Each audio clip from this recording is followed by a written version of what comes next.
Xenia Jones. I'm 22 years old and I'm German.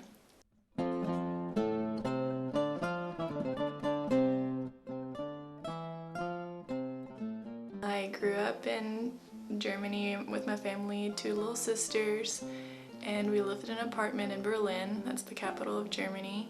I went to elementary school, and after 4th grade they give you like a test, a placement test, to see what kind of school you go in afterwards. So the school system is a little bit different in Germany. There's 3 different kind of schools you can go to. One will lead up where you have to go to college afterwards, which is called a gymnasium. So I got placed to the gymnasium. 5th grade I started out being in this new school, and I got kind of placed in a class where you skip 8th grade. School got a lot harder really quick. So I'd never even heard of this, being able to go to the US for a year, but I immediately thought that was awesome. And my mom did not want me to go.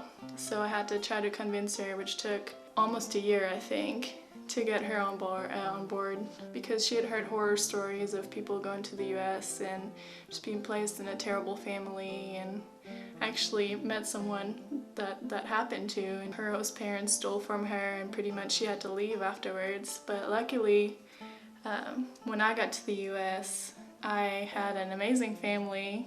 I had a great experience in the American high school. I was placed in Ashdown, Arkansas, which is a really tiny town close to Texas. There were 4 things I wasn't supposed to do, the 4 Ds, which were drinking, driving, drugs, and dating.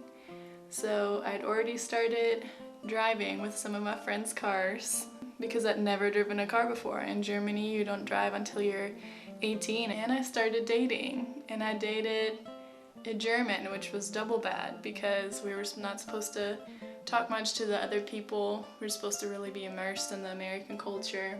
It turned out that his best friend was there for me during the time that after I was told that he got sent home. I didn't even get to say goodbye, and he was really sad too because it was very surprising for both of us. So after that, his friend, which was named Sean, and I started hanging out, and it turned out I really liked him a lot more than I liked the German exchange student in the first place.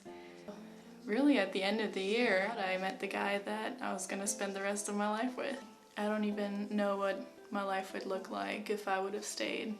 If I would have never went to the US, if I would have never found Sean, if I would have never got married.